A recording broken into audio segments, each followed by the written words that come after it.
Where do I even start with this? When we first moved here, we noticed that there was some water surfacing in near the end of our drain field right here. That's our septic tank.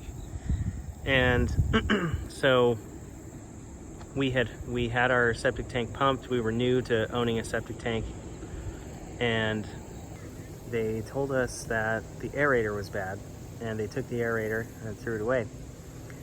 So at some point I came out here and I started looking for ways to rejuvenate our drain field, because I had read that it would be pretty expensive to replace it. And so I found a company called Septic, and I bought one of their units and I installed it in our septic tank, not knowing that anything about how aeration systems worked. So I did not know that our septic tank had 3 chambers in it, with the middle one designated for aeration. I went over there and looked at it, and the front part right there was so covered up with growth, just overgrown with weeds and bushes, I couldn't even see it. And so I thought that we had a 2-chamber septic tank, and I installed the Septic Genie in the back chamber. Anyway, it didn't seem to help much. And so,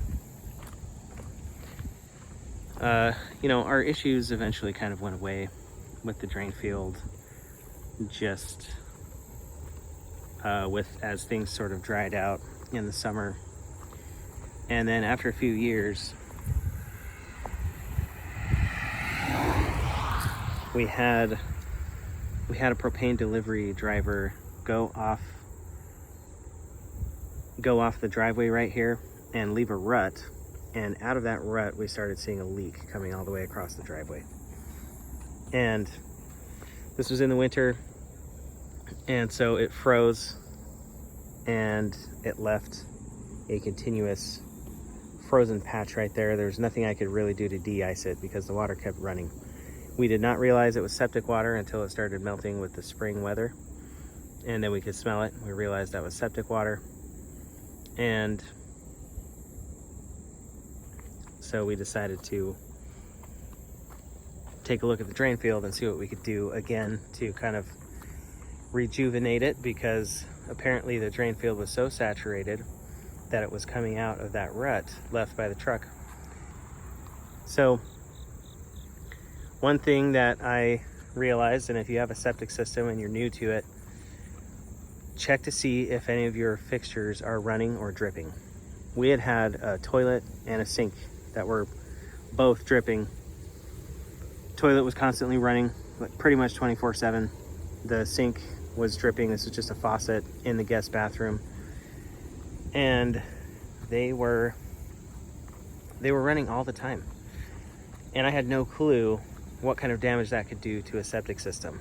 But as soon as I turned those off, and we had this leak across the driveway for about 7 months at this point, and it was getting worse and worse, and I had this light bulb moment where I thought, maybe those running fixtures are overloading the system, and let's see what happens if I turn them off, if I just shut off the water supply to those. So I did that, and the leak disappeared in just a couple days. It just went away. And our weather's been pretty dry as well, so that helped. But I also realized that I needed to get that Septic Genie out of the back chamber of the septic tank and replace the old shaft style aerator that was in the middle chamber with something. And I could either purchase a replacement shaft style aerator for about $500 or $600, or I actually already had the pump from the Septic Genie, which is a Diaphragm linear air pump. And I thought, well, maybe I can just convert this over to the Diaphragm linear air pump. And so that's what I'm going to show you today. Okay, this is pretty cool. So this is the electrical wire that supplies the aerator, and it's not receiving power.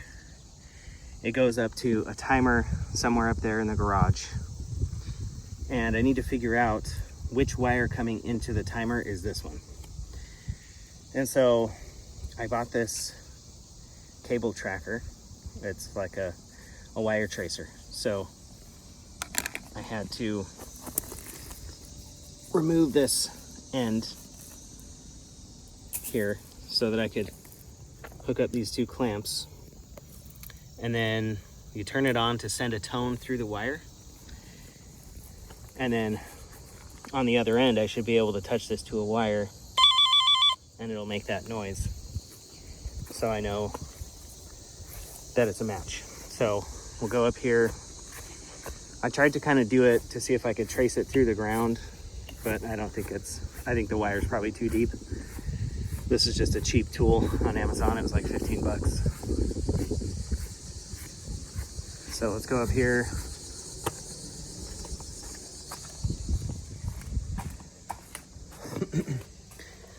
So here's the timer.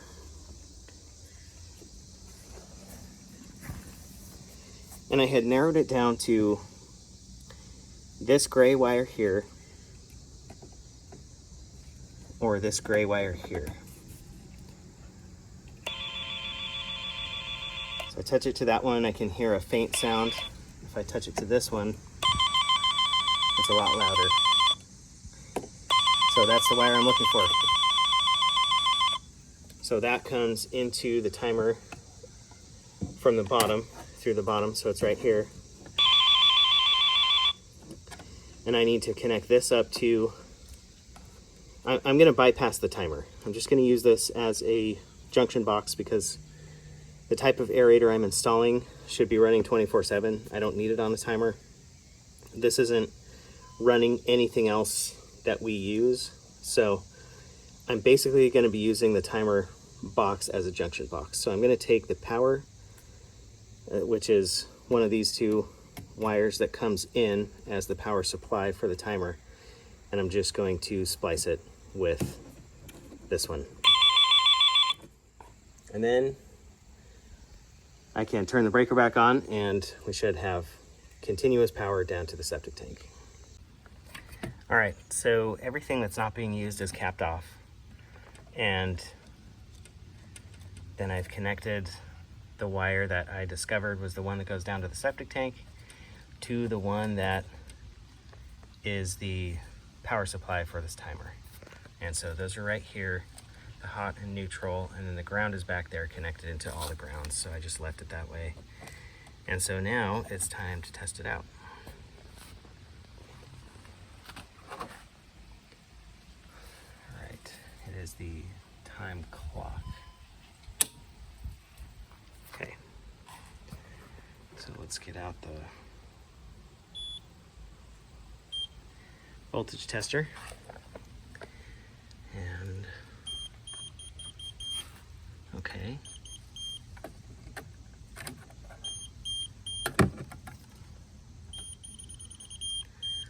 All right, so that has power now.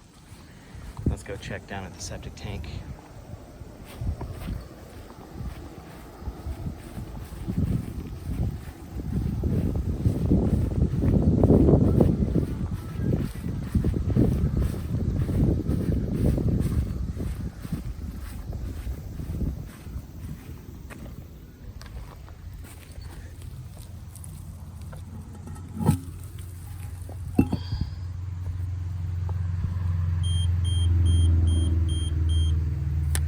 Okay, we have power.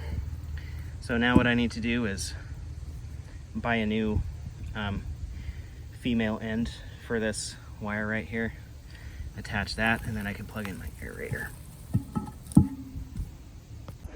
All right, so here I have all my stuff to install this aerator.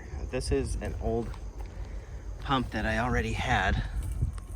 These are about, I don't know, $270 or something.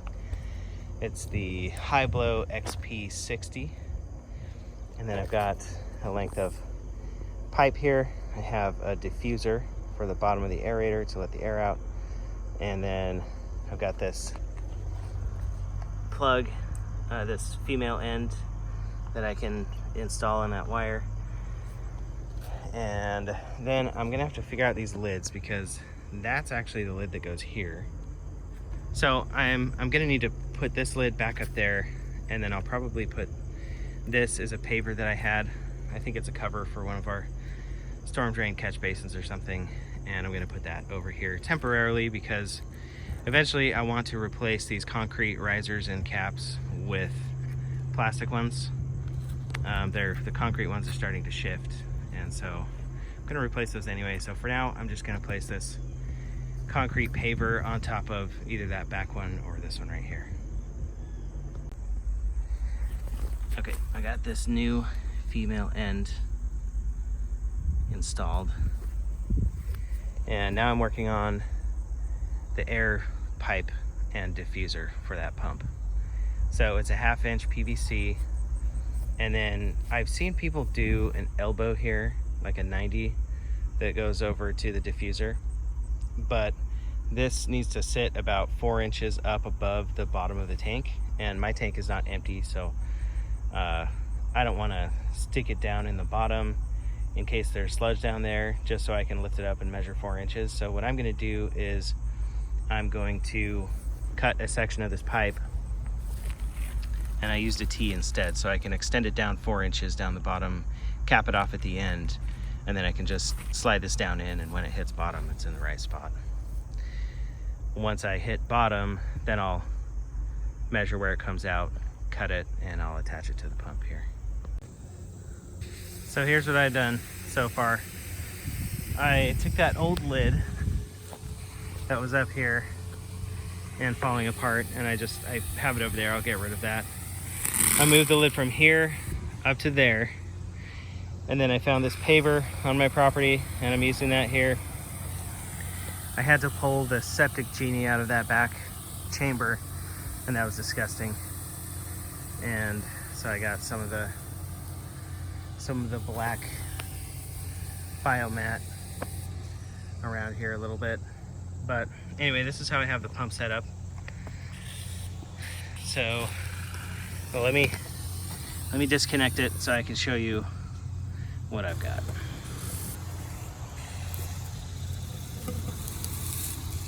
Okay, so beneath here, I have that female end replaced, and I have the new pump plugged into it. And then I've got this pipe running down. It's got a diffuser on the end, and then I'm using this notch in the top of the riser to pass the pipe and the cable through. And that's just temporary for now until I replace these risers with plastic ones and I can drill a hole through the side. But for now, this is how I'll do it. And then I'm just laying this big flat paver on top of it. Again, I didn't want to buy a new concrete lid if I'm going to replace this stuff with the heavy duty plastic stuff.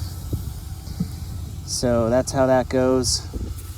And then the pump sits on top of here because it's a nice flat surface.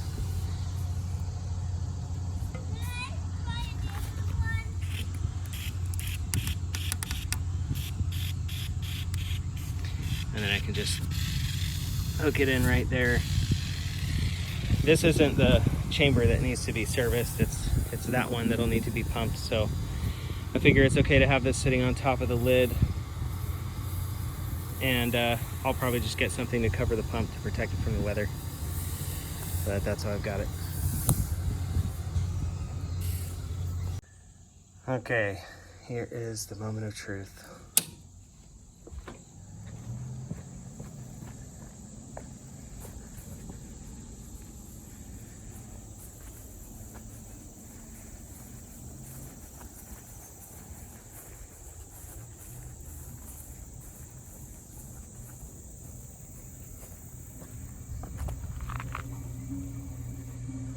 All right, I can hear it.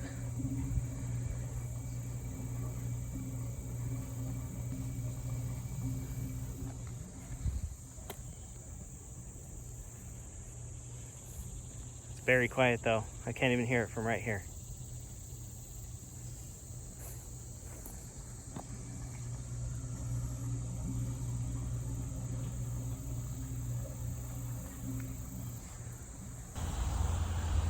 I actually ended up having to kind of jerry-rig the diffuser at the bottom because I didn't have the right fittings.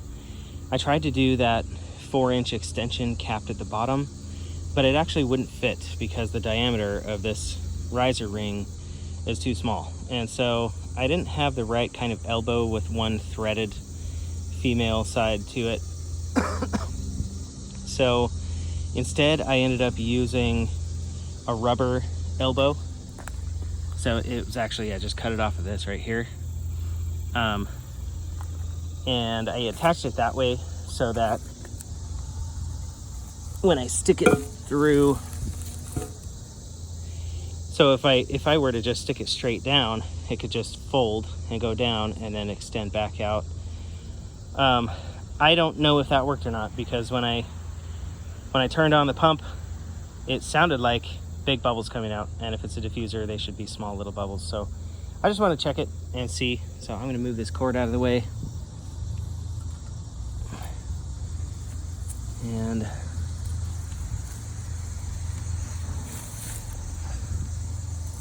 I'm going to bring this pipe up and just see.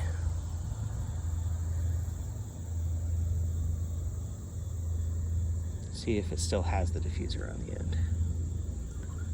Okay, it does, so that's good. I am going to leave it then. Just wanted to make sure.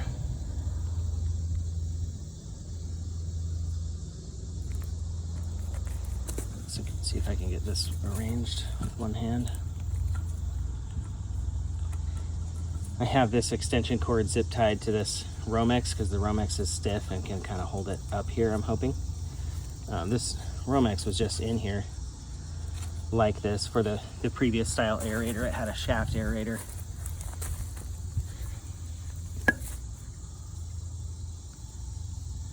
All right, I'm gonna leave that.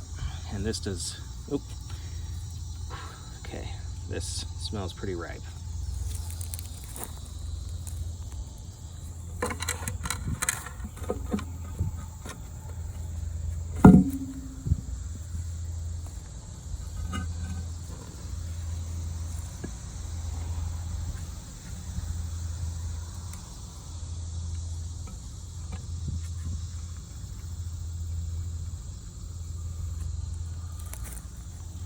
I haven't glued these back together yet because, again, this may be temporary because I want to eventually replace these risers and lids with plastic ones and have this be a little bit more permanent. For now, I'm having it sit right here on top of the lid and having to move it every time. I need some way to get this out of the way. So right now it's just, everything's glued from here down, but from here up, I just have it slipped in.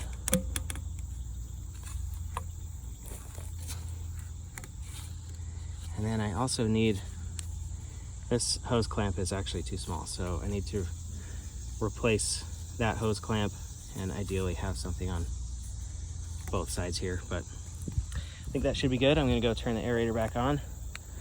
Things are working as they should. And I understand that this, that once you turn on the aerator, if it's been a while, it's going to smell for a couple days. And that's okay. I've only had it on for 10 or 15 minutes. And I can smell it when I lift up that lid. It is ripe.